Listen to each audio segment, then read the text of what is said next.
তোকে ছাড়া কি আমি কাউকে নেই? আমি যদি কোনো বাচ্চার গায়ে ভুল করে এরকম হাত দিই না, সঙ্গে সঙ্গে আমি হাতটা মুছে ধুয়ে ধুয়ে একাকার করে নিই, কারণ ও যদি ও তো গন্ধ পায়, যতই ধুই যতই মুছি, তারপরে যা মারে না, আমি আর ওটা সহ্য করতে পারি না। এখন এই রাস্তা দিয়ে এসছি, আমাদের মার্কেটে অনেকগুলো বাচ্চা আছে, ঠিক আছে, এইবার ও ভাবছে কি যদি নিই, আমি ওদেরকে খাওয়াই কিন্তু ইয়ে করি না, গায়ে হাত দেই না, কিন্তু একটা বাচ্চা না আসার জন্য, মানে আমাদের পিছন পিছন খেতে দিলেই আসার জন্য কেমন করে। এবার আমার মা বলে যাবি আমাদের বাড়ি, যাবি আমাদের বাড়ি, কিন্তু ওকে নিয়ে আসা হয় না। কী করে আনবো? ওর গ্রুপ থাকে, ওর অনেকগুলো মানে সঙ্গী সাথী থাকে ওখানে। এটা কার? নাও।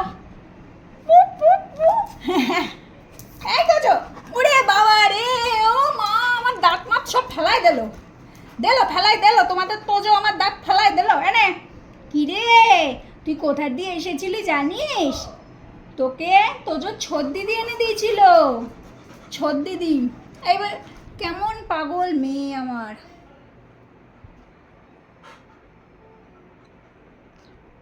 এনে কি রে, বল বল, তোর নাম কি রে? তোজোকে বল তো। এই যে এই সাদা হনুমানটা, এর নাম হচ্ছে তোজো। তুই তো কি সুন্দর দেখতে। এই দেখ তোর ঠোঁটে হামু দিচ্ছি, দেখ দেখ।